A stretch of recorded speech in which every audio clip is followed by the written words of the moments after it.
Every adventurer must one day walk through rain, but do not fear it. It's not punishment, it's preparation. Rain doesn't just fall to drown, it falls to cleanse, to awaken, to nourish, and today we walk through it together.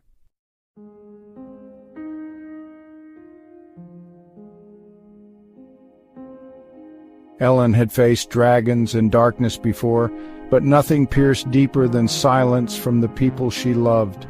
Still, she pressed forward, each raindrop mixing with tears, each step soaked in uncertainty.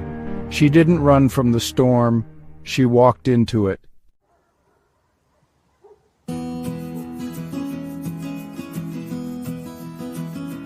As Ellen paused, something beautiful happened. The rain began to soften. Her breath returned. The silence broke, not by others, but from her own heart, whispering, "You're still here, and that means everything." The storm was not ending her, it was shaping her.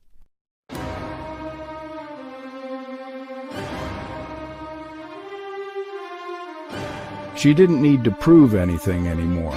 She had weathered the storm and carried its lessons, and as she returned, she saw that the rain had fed the soil and her soul.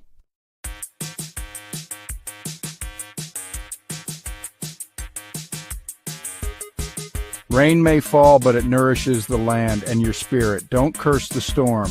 Walk through it. Let it grow you. Let it reveal you, because after the rain, you rise.